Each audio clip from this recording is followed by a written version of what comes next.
You know that moment when you check your footage and you can feel that you're reading from a teleprompter. You know you need to improve your presence when reading from the teleprompter and solve this problem, but you don't know how. I will share all my experience and secrets with you, and after applying my secrets, your videos will transform immediately. We need to improve three main areas. Number one, setting up the prompter correctly, no matter what brand or type of prompter you use. This will solve 50% of the problem.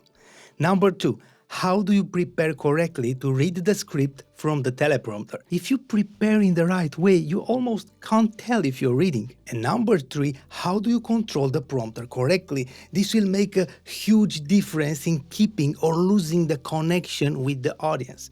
I will be honest, the improvement can be visible immediately, but you need to put in a little work and practice. Let's jump into the first area. How to set up your prompter correctly. We have two crucial aspects we need to pay attention to. Number one, the distance between you and the prompter. Right now I have the prompter close to me, around 2 feet. When the prompter is closer, like I have it right now, it will be easier to tell if I'm reading or not. If you apply the next secrets, you can be better and better at it as I am now, but it will always be harder to look natural if you have the prompter closer. When the prompter is farther away from you, you will not move your eyes on the line as much, and it will be harder to tell if you're reading or not. In searching for a good spot to show you the difference, I found this new place to put my camera and this new frame. I really like it and I think I will use it more from now. I still use my Sony ZV-10 Mark I and the Sigma 16mm f1.4 and zoom in by cropping a little when editing. Now the distance between me and the prompter is around 3 feet. And because I have a bigger distance, it will look better. It is harder to detect if I'm reading or not. You will see how you can solve it even if you can't put the camera farther away. But if you can find a way to have a longer distance, it will look better instantly. And now, the second biggest instant change comes from making the line of text the same size as the lens. We are reading the text, but to keep the connection with the audience, we can't move our eyes from the beginning of the line to the end like this. So, to solve this huge problem, all we have to do is make the line of text no wider than the lens. And like this, we will have all the text inside the lens.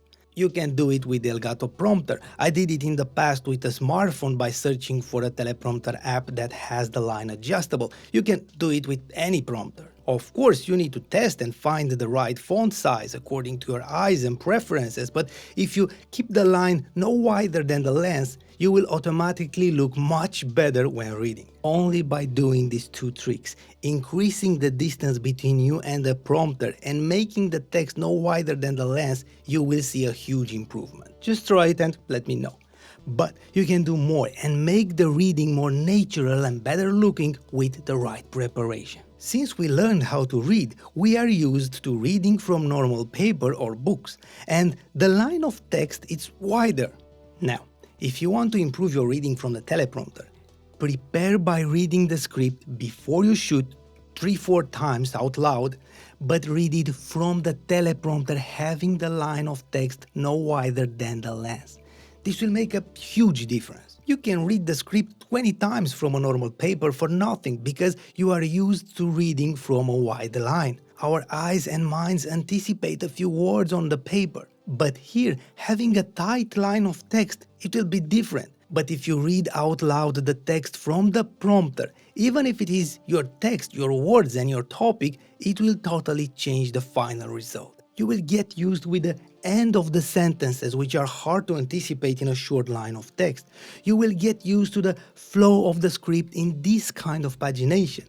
This preparation stage will not only help you get used to the pagination, but will also help you prepare for the next big step that can break the connection with the audience, and this is something you totally want to avoid.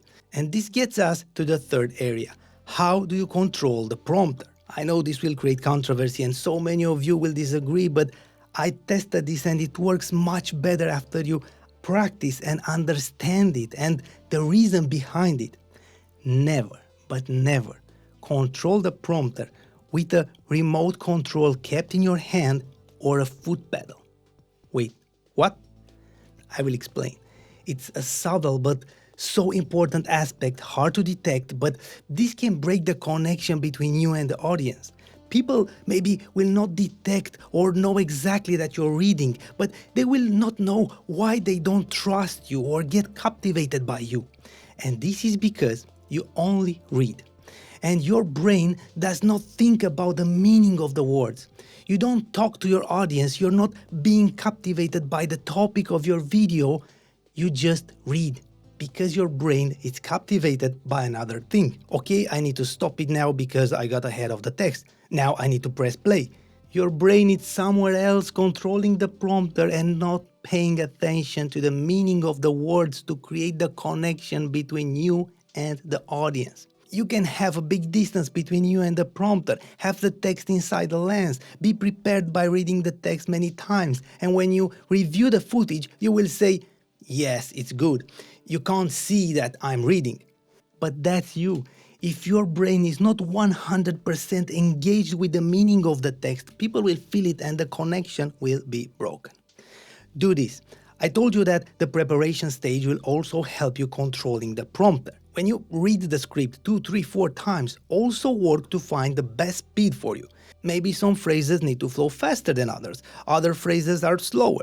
If you work a little, you will get the right speed. And let the text flow by itself without keeping your brain occupied with stopping and starting the text. I know this can be hard to believe, but it will break the connection between you and the audience. How do I do it? When I read the script before recording, I try to find the best speed. I have my stream deck on the desk and adjust the speed until I find a good pace. This is different from one person to another and from one style to another, so you need to try and practice. I find a good speed, I play and shoot. Read and concentrate only on the meaning of the words. That's the most important thing. After 1, 2, 3 phrases, if I need to repeat something, I scroll the text and do it again. If everything is okay, I continue. My mind is concentrated on controlling the prompter only when I am not shooting.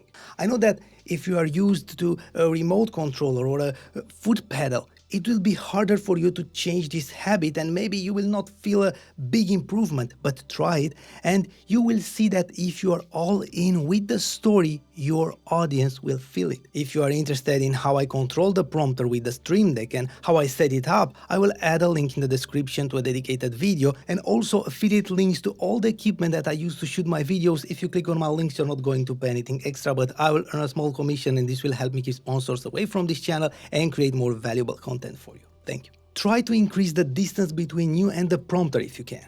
Make the line of text no wider than the lens. Read the text on the prompter 3-4 times before shooting and find the right speed by paying attention 100% to create the connection between you and the audience, and the performance in front of the camera when reading from the teleprompter will transform instantly. But you can apply all these steps, read well in front of the teleprompter and still have bad looking videos in the end if you don't know how to prepare your shooting space correctly. For this, I will give you a dedicated video where I show you exactly how to find the best spot for shooting, how to set up your lights to look better, and how to make the background look more appealing and professional. Watch this video and totally transform your videos starting today.